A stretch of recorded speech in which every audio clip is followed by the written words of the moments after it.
کہ اس نے بنی اسرائیل کے سونے چاندی کے زیورات کو مانگ کر پگھلایا اور اس سے ایک بچڑا بنایا، اور حضرت جبرائیل علیہ السلام کے گھوڑے کے قدموں کی خاک جو اس کے پاس محفوظ تھی، اس نے وہ خاک بچڑے کے منہ میں ڈال دی تو وہ بچڑا بولنے لگا۔ پھر سامری نے مجمع عام میں یہ تقریر شروع کر دی کہ اے بنی اسرائیل، حضرت موسیٰ علیہ السلام خدا سے باتیں کرنے کے لیے کوہ طور پر تشریف لے گئے، لیکن خدا تو خود ہم لوگوں کے پاس آ گیا ہے، اور بچڑے کی طرف اشارہ کر کے بولا کہ یہی خدا ہے۔ سامری نے ایسی گمراہ کن تقریر کی کہ بنی اسرائیل کو بچڑے کے خدا ہونے کا یقین آ گیا۔ استغفر اللہ۔ اور وہ بچڑے کو پوجنے لگے، اور 12,000 آدمیوں کے سوا ساری قوم نے چاندی سونے کے بچڑے کو بولتا دیکھ کر اس کو خدا مان لیا، اس کے آگے سربسجود ہو کر اس بچڑے کو پوجنے لگے۔ لہٰذا اللہ پاک کا ارشاد ہے کہ موسیٰ کے بعد اس کی قوم اپنے زیوروں سے ایک بچڑا بنا بیٹھی، بے جان کا دھر تھا، وہ گائے کی طرح آواز کرتا۔ جب 40 دنوں کے بعد حضرت موسیٰ علیہ السلام خدا سے ہم کلام ہو کر اور طرح شریف ساتھ لے کر بستی میں تشریف لائے اور قوم کو بچڑا پوجتے ہوئے دیکھا تو آپ بے حد غضب و حال طاری ہوا۔ آپ نے جوش و غضب میں اپنے بھائی حضرت ہارون علیہ السلام کی داڑھی اور سر کے بال پکڑ کر گھسیٹنا اور مارنا شروع کر دیا اور فرمانے لگے، کیوں تم نے ان لوگوں کو اس کام سے نہیں روکا؟ حضرت ہارون علیہ السلام معذرت کرنے لگے۔ حضرت ہارون علیہ السلام کی معذرت سن کر حضرت موسیٰ علیہ السلام کا غصہ ٹھنڈا پڑ گیا۔ اس کے بعد آپ نے اپنے بھائی حضرت ہارون علیہ السلام کے لیے رحمت اور مغفرت کی دعا فرمائی۔ پھر آپ نے اس بچڑے کو توڑ پھوڑ کر اور جلا کر اس کو ریزہ ریزہ کر کے دریا میں بہا دیا۔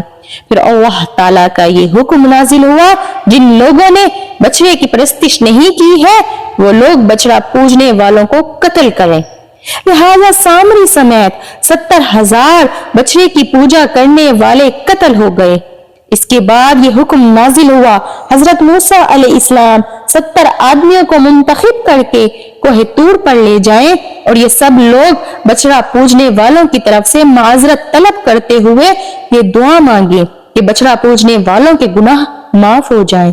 لہذا حضرت موسیٰ علیہ السلام نے چن چن کر اچھے 70 آدمیوں کو ساتھ لیا اور کوہ طور پر تشریف لے گئے۔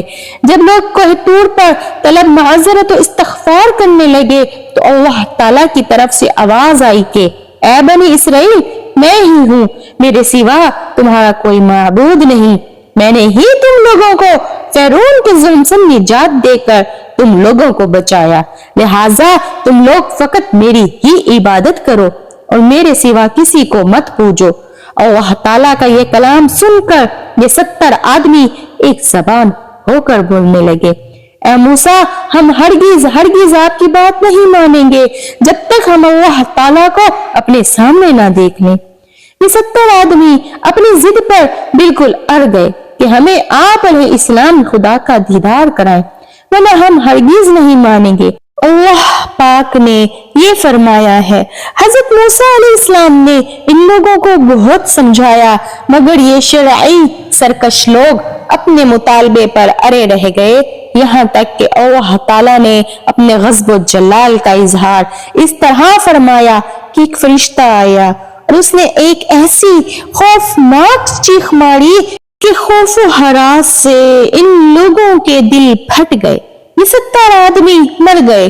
پھر حضرت موسیٰ علیہ السلام نے اللہ پاک سے کچھ گفتگو کی اور ان لوگوں کے لیے زندہ ہو جانے کی دعا مانگی تو یہ لوگ زندہ ہو گئے۔ اس پورے واقعے کا ذکر قرآن پاک میں بھی کیا گیا ہے۔ ارشاد باری تعالیٰ ہے، اور اے موسیٰ، تم نے اپنی قوم سے آگے چلے جانے میں جلدی کیوں کی؟ کہا وہ میرے پیچھے آ رہے ہیں، اور اے پروردگار، میں نے تیری طرف آنے کی جلدی اس لیے کی تاکہ تو خوش ہو۔ فرمایا کہ ہم نے تمہاری قوم کو تمہارے بعد آزمائش میں ڈال دیا ہے اور سامری نے ان کو بہکا دیا ہے، اور موسیٰ غم اور غصے کی حالت میں اپنی قوم کے پاس واپس آئے۔ اور کہنے لگے اے میری قوم کیا تمہارے پروردگار نے تم سے ایک اچھا وعدہ نہیں کیا تھا؟ کیا میری جدائی کی مدت تمہیں دراز معلوم ہوئی؟ کیا تم نے چاہا تم پر تمہارے پروردگار کی طرف سے غضب نازل ہو اور اس لیے تم نے مجھ سے جو وعدہ کیا تھا اس کے خلاف کیا؟ وہ کہنے لگے کہ ہم نے اپنے اختیار سے تم سے کوئی وعدہ خلافی نہیں کی بلکہ ہم لوگوں کے زیوروں کا بوجھ اٹھائے ہوئے تھے، پھر ہم نے ان کو آگ میں ڈال دیا اور اسی طرح سامری نے ڈال دیا تو اس نے ان کے لیے ایک بچڑا بنا دیا جس کی آواز گائیں کی سی تھی۔ تب لوگ کہنے لگے یہی تمہارا معبود ہے اور موسیٰ کا بھی معبود ہے، استغفر اللہ۔ مگر وہ لوگ بھول گئے کہ یہ لوگ نہیں دیکھتے کہ وہ ان کی کسی بات کا جواب نہیں دیتا اور نہ ہی ان کے نقصان اور نفع کا کچھ اختیار رکھتا ہے۔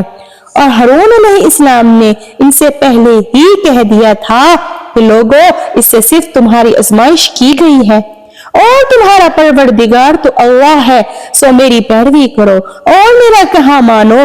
وہ کہنے لگے جب تک موسیٰ ہمارے پاس واپس نہ آئے تو ہم اسی کی پوجا پر قائم رہیں گے۔ پھر حضرت موسیٰ علیہ السلام نے ہارون علیہ السلام سے کہا کہ ہارون علیہ السلام جب آپ نے دیکھا یہ گمراہ ہو رہے ہیں تو تم کو اس بات سے کس چیز نے روکا کہ تم میرے پیچھے نہ آئے؟ بھلا تم نے میرے حکم کے خلاف کیوں کیا؟ کہنے لگے کہ بھائی میری داڑھی اور سر کو نہ پکڑیے، میں تو اس سے ڈرا کہ آپ علیہ السلام یہ نہ کہیں کہ تم نے بنی اسرائیل میں تفرقہ ڈال دیا اور میری بات کو ملحوظ نہ رکھا۔ پھر سامری سے کہنے لگے کہ سامری تیرا کیا معاملہ ہے؟ اس نے کہا میں نے ایسی چیز دیکھی ہے جو اوروں نے نہ دیکھی، بس میں نے فرشتے کے نقش پا سے مٹی کی ایک مٹھی بھری، پھر اس کو بچڑے کے قالب میں ڈال دیا اور مجھے میری جی نے اس کام کو اچھا ظاہر کیا تو حضرت موسیٰ علیہ السلام کو یہ سن کر بہت تحش آ گیا اور آپ علیہ السلام نے فرمایا کہ اے سامری تو اب ہمارے پاس سے دفع ہو جا، یعنی آج کے بعد اس قبیلے میں کسی کو بھی نظر نہ آنا، اور تیری اس جادو کی نحوست اور لوگوں کو شرک پر لگانے کا وبال یہ ہوگا کہ تجھ پر اللہ کا عذاب آئے گا۔ تو جہاں کہیں کسی بھی انسان کو ہاتھ لگا لے تو بیمار ہو جائے گا اور اس کی زندگی ڈھلنا شروع ہو جائے گی۔ پھر حقیقتاً ایسا ہی ہوا۔ سامری خود کو بچاتے بچاتے جنگلوں میں نکل گیا اور شہر کے اندر وہ سب کو چیخ چیخ کر یہی کہتا تھا کہ مجھے مت چھونا ورنہ نقصان ہوگا۔ اس کا انجام بہت ہی دردناک اور عبرتناک تھا۔ وہ لوگوں سے میل جول کے قابل نہیں رہا، جو کوئی غلطی سے بھی اس کو چھو لیتا تو اس شخص کو بخار ہو جاتا اور وہ بیمار پڑ جاتا، گویا اس کی نحوست اتنی زیادہ تھی، اور پھر باقی زندگی وہ جنگلوں میں گزار کر مر گیا۔ تو ناظرین یہ سب دو چیزوں کی نحوست کی وجہ سے ہوا، ایک تو جادو کر کے لوگوں کو گمراہ کرنا اور شرک پر لگا دینا بہت ہی برا عمل ہے، اس کی سزا بہت سخت ہے۔ دوسری بات یہ ہے اگر آپ کوئی ایسا عمل کرتے ہیں جس سے بہت سارے لوگ گناہ میں مبتلا ہو جائیں تو اس غلط عمل کا سارا وبال آپ کے اوپر بھی ہے۔ یہ بڑا ہی برا اور شدید غلط عمل ہے۔ ایسے لوگوں پر بھی اللہ کا عذاب نازل ہوتا ہے جو خود تو برائی کرتے ہی ہیں اور دوسروں کو بھی برائی پر لگا دیتے ہیں۔ یہاں ناظرین ویڈیو کے آخر میں یہ بھی جان لیجئے کہ سامری جادوگر کا مزار عمان میں موجود ہے۔